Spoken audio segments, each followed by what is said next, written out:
यतिबेला काठमाडौँ उपत्यका समेत देशका विभिन्न स्थानमा सुकुम्बासी र अव्यवस्थित बसोबासी नागरिकको छानबिन, लगत सङ्कलन र पहिचान नगरी तथा वैकल्पिक आवासको सुनिश्चितता नगरी बस्ती हटाउने कार्य तीव्र पारिएको प्रति हाम्रो गम्भीर ध्यानाकर्षण भएको छ। हामी सरकारको यो रवैयाप्रति आपत्ति र विरोध गर्दछौँ। यो अवस्थामा त्यस्ता बस्तीमा बसोबास गर्ने नागरिकहरूमा व्यापक असुरक्षा, भय र त्रासोको स्थिति सिर्जना भएको छ। यसमा पनि खास गरी बालबालिका, गर्भवती महिला, सुत्केरी, ज्येष्ठ नागरिक र विपन्न परिवार बढी प्रभावित भएका छन्।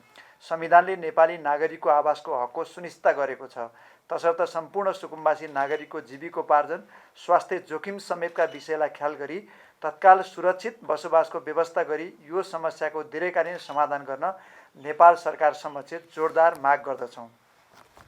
2. दैनिक उपभोग्य वस्तुहरू, दाल, चामल, तरकारी, फलफुल, मरमसला, तेल समेत भान्सामा प्रयोग हुने अन्य खाद्य सामग्रीहरूको चरम मूल्य वृद्धि भएको छ। महँगीले आकाश छोएको छ। त्यसैले तत्काल महँगी र कालाबजारी नियन्त्रण गरी गरिब, मजदुर, किसान र सीमान्तकृत समुदायका लागि सार्वजनिक वितरण प्रणाली स्थापना गरी सुपथ मूल्यका पसलहरू सञ्चालन गर्न माग गर्दछौँ। 3. प्रत्येक वर्ष अभाव हुने रासायनिक मल। यस वर्ष अमेरिका, इजरायल र इरान बीच भइरहेको युद्धका कारण थप अभाव हुने अवस्था सिर्जना भएको छ। त्यसैले यो अवस्थातर्फ सरकार गम्भीर भई वर्षे सिजनका लागि आवश्यक पर्ने रासायनिक मलको चाँजोपाँजो समयमै मिलाउन जोरदार माग गर्दछौँ। 4. देशका विभिन्न भागहरू खास गरी झापा, मोरङ, सुनसरी, चितवन र काठमाडौँमा बर्ड फ्लू फैली ठुलो सङ्ख्यामा कुखुरा, हाँस समेतका पन्छीहरू मार्नु परेको अवस्था छ। त्यसैले अविलम्ब प्रकोप नियन्त्रण गरी प्रकोप पीडित किसानलाई राहत र क्षतिपूर्ति उपलब्ध गराउन माग गर्दछौँ। 5. पेट्रोलियम पदार्थमा पटक पटक भएको चरम मूल्य वृद्धिले खाना पकाउने ग्यास, सार्वजनिक यातायातमा भएको भाडा वृद्धि र कृषि, उद्योग, सेवा र विकास निर्माण समेतका क्षेत्रको उत्पादन लागत बढ्न गई वस्तु तथा सेवाको मूल्य आकाशिएको छ। अर्कोतर्फ कालाबजारी र कृत्रिम अभाव सृजना हुन गई सहज आपूर्ति हुन सकेको छैन। त्यसैले पेट्रोलियम पदार्थमा भएको मूल्य वृद्धिलाई सम्बोधन गर्न आपूर्ति श्रृङ्खला चुस्त बनाई बजार अनुगमनलाई कडाई गरी उपभोक्तालाई राहत प्रदान गर्न अविलम्ब राहत प्याकेज घोषणा गर्न सरकार समक्ष जोरदार माग गर्दछौँ। 6. नेपाल सरकारले आफ्नो शासकीय सुधारको कार्ययोजनामा विद्यार्थी सङ्गठनका गतिविधिमा नियन्त्रण गर्ने, प्रतिबन्ध लगाउने र खारेज गर्ने निर्णय गरेको छ। नेपाली विद्यार्थी र उनीहरूका सङ्गठनहरूले मुलुकको लोकतन्त्र, गणतन्त्र, राष्ट्रियता, जनजीविका र शैक्षिक सुधारको क्षेत्रहरूमा अत्यन्त महत्त्वपूर्ण भूमिका खेलेको विषयमा कसैको दुईमत नहोला। तानाशाही पञ्चायती शासनकालमा होस् वा निरङ्कुश राजतन्त्रको समयमा उपरोक्त मुद्दा स्थापना र प्राप्तिमा विद्यार्थी सङ्गठनहरूको भूमिका अहम रहेको थियो र छ। तर सङ्गठनहरूको यस्तो भूमिकालाई नजरअन्दाज गर्दै वर्तमान सरकारले खारेजीको निर्णय गर्नु दुर्भाग्यपूर्ण विषय हो। त्यसैले विद्यार्थी सङ्गठनहरू खारेज गर्ने सरकारको निर्णय अविलम्ब फिर्ता गर्न माग गर्दछौँ। सरकारले ट्रेड युनियनका गतिविधिमा अङ्कुश लगाउने, नियन्त्रण गर्ने र खारेज गर्ने निर्णय गरेको छ। मजदुर वर्गको पेशागत हकित र अधिकार सँगसँगै मुलुकको लोकतान्त्रिक आन्दोलनमा महत्त्वपूर्ण भूमिका निर्वाह गर्ने सङ्गठनहरूलाई खारेज गर्ने सरकारको निर्णय साह्रै साह्रो गाह्रो पर्यो। तत्कालै केही काम नगरी नहुने भयो।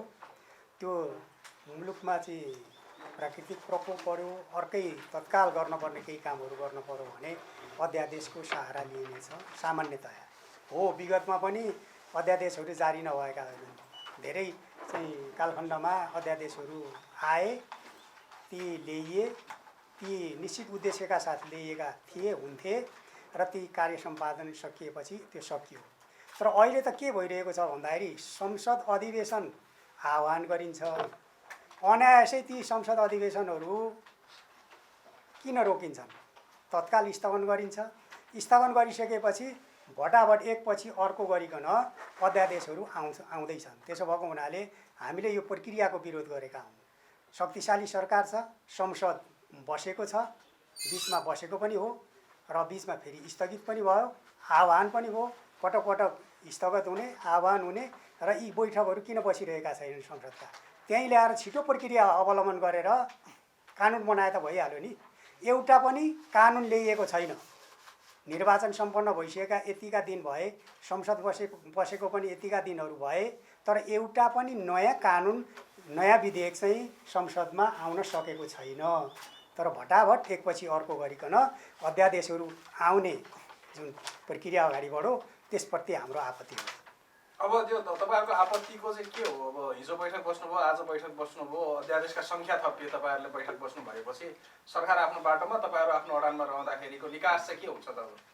होइन, सरकारको यो असंसदीय अलोकतान्त्रिक तौर तरिकाप्रति हाम्रो विरोध हो। हामी विरोध गर्छौँ, हामी असहमति प्रकट गर्छौँ। यो लोकतान्त्रिक तरिका भएन भन्छौँ। सरकारलाई संसद हिजै हामीले भनिसकेका छौँ कि संसदको आह्वान गर, संसद बठाऊ, त्यसपछि विधेयक ल्याऊ, पारित गरौँ। तपाईँहरूले राष्ट्रपति कार्यालयलाई पनि यो अध्यादेश जारी नगर्नको लागि सामूहिक रूपमा आह्वान गर्नुभयो होइन, आग्रह गर्नुभयो यहाँहरूले। अब उहाँहरूले जस्तो राष्ट्रपति कार्यालयलाई तपाईँहरूले दबाब दिन मिल्छ? दबाब होइन, हामीले विवादमा ल्याउनु भयो नि त। अनुरोध गरे हो, हामीले आह्वान गरे। भाषा जे प्रयोग गर्नु भए पनि हजुर, अन्तर्य त्यही देखियो, दबाब दिइरहनु भयो। दबाब हाम्रो होइन, त्यस्तो दबाब दिने कुरै आउँदैन। सम्माननीय राष्ट्रपतिज्यू समक्ष हामीले अनुरोध र आग्रह गरेका हौँ। संसद छल्ने काम भयो, संसद निर्वाचन सम्पन्न भयो, सरकार आइसक्यो, संसद पनि बसिसक्यो, तर त्यो प्रक्रिया अगाडि बढ्न सकेका छैन। किन? निकट भविष्यमा नीति कार्यक्रम पनि ल्याउने होला, बजेट पनि ल्याउने होला, त्यसका लागि पनि समय घर्किसकेको छ। धेरै समय जरुरी छ, त्यहाँ छलफल गर्न जरुरी छ, सरकार के अरे जनताका समस्याहरू उठाउन जरुरी छ। त्यसो भएको हुनाले हामीले अनुरोध र आग्रह मात्रै गरेका हौँ। त्यो आग्रह गर्ने कुरा त अब विगतमा पनि हुन्थ्यो नि। यहाँले पार्टीभित्रको विवादलाई लिएर संसद विघटन गर्नुभएको इतिहास छ। यहाँ त एउटा अध्यादेशको कुरा न हो। तपाईँहरूको त नैतिक साहस चाहिँ भएन कि, नैतिकता रहेन यहाँहरूको। होइन, मैले जस्तो तपाईँहरूले त तत्कालीन समयमा संसद विघटन गर्नुभयो नि, पार्टीभित्रको विवादलाई लिएर संविधानले असंवैधानिक भन्दाखेरि फेरि दोहोऱ्याएर गर्नुभयो। अनि तपाईँहरूले आज अध्यादेशको विरोध गर्न मिल्छ एमाले?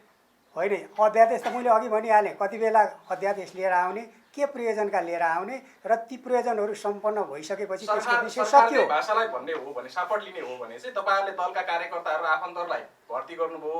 हामीले 100 दिनमा कमिटमेन्ट गरेको सेवा प्रवाह गर्न सकेनौँ। नागरिकलाई सेवा दिनुपर्ने छ, खास गरेर संवैधानिक नियुक्ति र सहकारीको पैसा फिर्ता गर्ने सवालमा। त्यसको लागि फास्ट ट्र्याकमा कानुन बनाउनको लागि अध्यादेश ल्याउनु पर्यो भनेर सत्तारूढ दलको जिम्मेवार नेताले हिजो भन्नुभएको, सञ्चारकर्मीहरूसँगै भन्नुभयो। अनि तपाईँहरूले नियुक्त गर्नुभएका दलका कार्यकर्ताहरू हटाउनको लागि उहाँहरूलाई अध्यादेश गर्नु पर्यो। यस्तो हो कुरा कसो हो भने, यो सम्मानित सर्वोच्च अदालतबाट पनि निर्णय भइसकेको निर्णित विषय हो।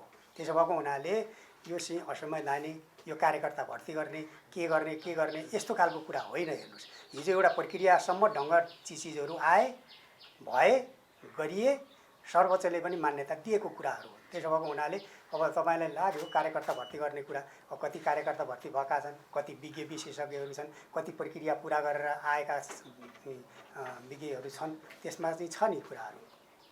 मैले अलिकति राखौँ यो सवालमा, तपाईँहरूले क्वेसन धेरै नै गर्नुभयो होइन। अब यो पहिलो कुरा अध्यादेशको